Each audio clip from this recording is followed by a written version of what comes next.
and this, and that. Oh! Ouch! Hey, stay awake! Roar! Are you now ready to listen? Yeah, the cranial trauma has really increased my listening capability. Sounds like you need some more. No, I'm good. Listen, is there a need for all this violence? Can't we just get a drink together and discuss our differences like adults? You want drink? I have drink for you. How about some Not again! punch? Yar! I guess you can't hold your liquor very well. Or was it too hard for you? Ha-ha! Very funny! You really are a comedian monkey! Who you calling a monkey, you little lucky pony? You get some time of mercy.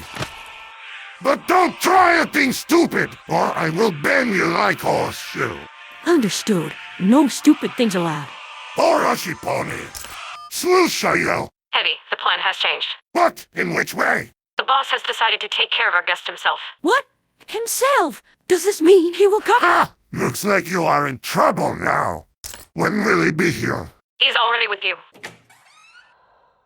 Well, I'm fucked.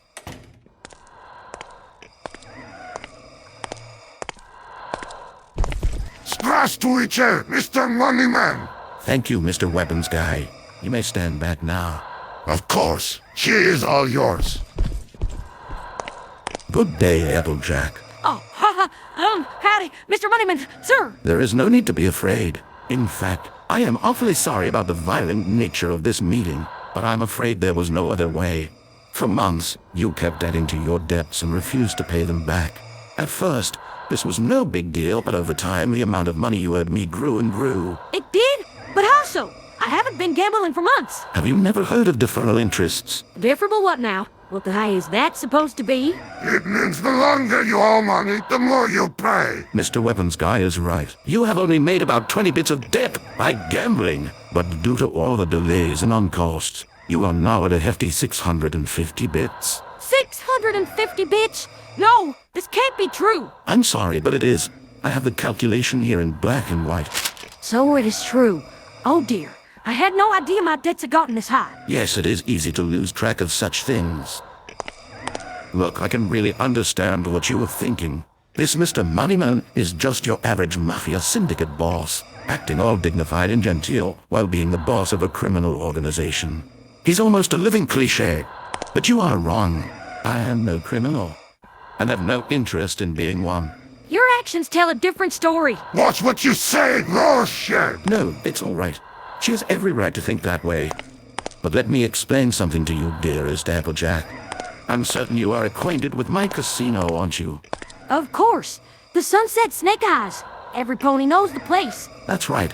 But are you aware that my casino is the only one of its special kind? A place where every game is 100% fair. No rigging, no cheating. No, the house always wins. The jackpot may be a bit smaller, but every pony has the same opportunity to win it. That's a one-of-a-kind concept. Especially since the Flim Flam brothers control every other casino in Las Pegasus. I am the only one who could stand the ground against them. A feat I'm most proud about. Wow, that is really ambitious of you. But I'm wondering, and not to sound disrespectful or something, but why are you telling me this? In business, it's all about one's image. How ponies see you and what they think of you can make or break a business in just a few hours. So if the ponies will hear about your debts, they will assume my casino is just like all the others and my business is ruined. And I cannot let your negligence destroy my life's work. Hey, if my debts are such a pain in the ass for you, why don't you just remit them? That would be a win-win situation for both of us. What did I tell you about stupid things? Sorry, big guy. Must have forgotten about it. Ostroshny, shouldn't it? Anyways, I also had thought about this option, but I simply can't allow it. But why? It would help us both. If I'd remit your debts, other ponies would make debts like you and then ask for the same favor. If I declined their wish, I'd be preferring you over the others, which would clash with my moral values, not to mention my whole business concept. But if I accepted, it makes me look weak and exploitable, which inevitably would lead to my economic downfall. So you see, there is no way I could let this happen. I do see, yes. But there has to be a solution to this situation. There is. Just give me my money. That's why I'm willing to give you another chance. Really? Thank you. Thank you very much. I will not let you down this time. Surely won't, because this is your final chance. Do you understand what this means for you, Applejack? Well, I guess so. In exactly 14 days on the coming Saturday after the next, Mr. Weapons Guy will pay you another visit. You will give him all the money you owe me. There will be no negotiations or anything, just the handover of my money. I don't care how you get the money, as long as I don't get into a fix because of it. Ask some of your friends. Sell something. Take out a loan or get a second job. It's all the same to me, as long as I get my money. Because if Mr. Weapons Guy pays you his visit and you don't have my money, I will have to change tune. If you know what I mean. What? No way. Listen here, mister. You can do anything you want of me, but if you go for my family, I will... Uspakusia! Don't worry. I am no brute and don't want to harm any pony. But if you don't have the money when Mr. Weapons Guy shows up, I'll have no other choice than to take this case to court. And in the worst case, to take your farm as an oldie. No, not the farm. That's where we live. I'm sorry, but sadly you leave me no other choice. No way. You can't do that.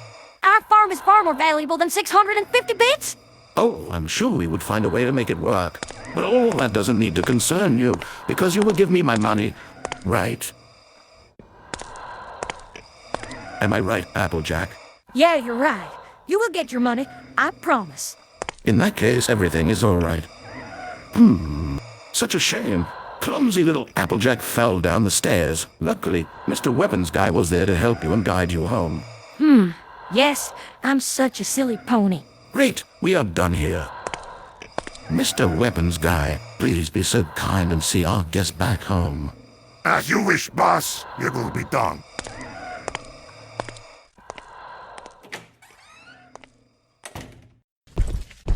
You heard the boss. I will bring you back to farm. I did.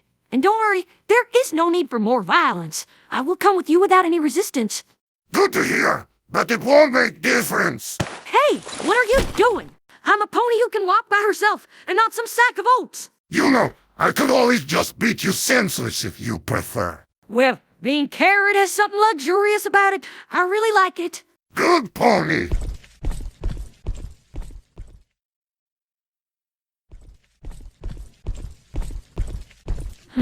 You know, I'm aware that I'm in no position to ask any questions right now. But I'm also unable to avoid asking why the hell you are carrying me. I guess it has something to do with not letting me run away from you, but since Mr. Moneyman is already done with me, there's no need for that. I mean, at this point, you're just making your work harder for you. I can perfectly walk by myself and have already made clear that I'm ready to cooperate. So there really is no reason for you to keep carrying me like that besides wanting to overcomplicate everything. Listen, maybe I like carrying stuff. Did you ever think about that? You do? Oh, I had no idea. I suppose I just guessed you did it to... To be a svorach? I have no idea what that means. But I guess you're right. I thought you were a Svalach. Well, if you took the time to get to know me, you would have known better. You're right, and I'm sorry about it. Say, is it too late to get to know you better? Or may I ask you a few things about yourself? It is not, so is correct, pony. Well, I already know that you like carrying ponies. That's quite an interesting hobby you got there. It's not just ponies. I like carrying anything as long as it's big and heavy like me. Especially big guns that sing when you fire them. So you become like sentry gun without rockets. Ah, so you're a gun lover like me. Although I'm more a fan of double-barreled shotguns and carbines. Yes, good weapons for defense. But not quite my bottle of vodka. Mama always said, if weapon is not more heavy than you, it is not worth firing it. The only way to improve is always make your battle a challenge by default. That sounds like a weird advice to give. Maybe, but Heavy followed it, and Heavy has never lost battle since. But if you're such a great fighter, why do you work for someone like Mr. Moneyman when you could join the army or something? Heavy was in army. Best group of mercenaries there was. Always fighting the blues for the glory of former boss Redmond man. Wait, this all sounds awfully familiar. You don't happen to know a man called Jane Doe, do you? Oh, so you have met Soldier. He was comrade-in-law and good friend. But things changed when Heavy left his world and was stranded here. You left your world? How did this happen? Did you also use a teleporter? No, not teleporter. Comrades and me were fighting evil wizard man when Heavy grabbed his dark magic book. Usually, this would mean I could hurt Wizard, but this time, things were different. When Night Flash was gone, Heavy was no longer on Cough Lakeside, but in this pony world. I see. And what happened afterwards? After a few moments of confusion, another portal opened and a strange dragon horse stepped out of it. A dragon horse? That does sound kind of familiar to me, but I can't put my hoof on it. As I was saying, the strange horse looked at me with utmost condescension. Then she told me something about being called Dementia and that I should fear her. Oh, right. Dementia. That's the pony I couldn't remember. She does have this effect on you. It would make sense, considering her name. Ha ha ha! Right. Anyways, she also mentioned something about her being the master of dimensions. I asked her to take me back home. Which she obviously didn't. Exactly. She just told me it wasn't her job to do so and left right away. Yeah, that's what she does. With no idea where I was, I started wandering aimlessly through this foreign land. But wherever I turned up, the ponies would always fear me for my size and muscular body. I had lost everything, and no pony wanted me in this world. But things changed for the better when Heavy finally met him. Mr. Moneyman. And he made offer. I worked for him, and in return, Heavy would at last have a place to call home, and someone to be his family. Wow, that was really nice of him. He understood my pain, being stranded himself. I hope now Pony can understand why I'm so thankful, and why I work so hard. Mr. Moneyman saved Heavy's life, and for that, I would do anything for him, as you already got to see for yourself. Yeah, I did, and it hurt like hell. Please understand that it was nothing personal. If Heavy got to decide, he wouldn't have hurt Pony. But Mr. Moneyman wanted Heavy to teach you a lesson, so I did. Don't worry, I do understand it. But I still wish things could have been different. Yes, me too. Well, it seems like our trip has reached end. Whoa! Careful! Sorry, it's a bit hard to adjust strength to Little Pony. No harm done.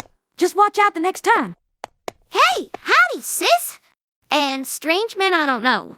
Howdy, Apple Bloom. How was your day with the other Crusaders? It was fine.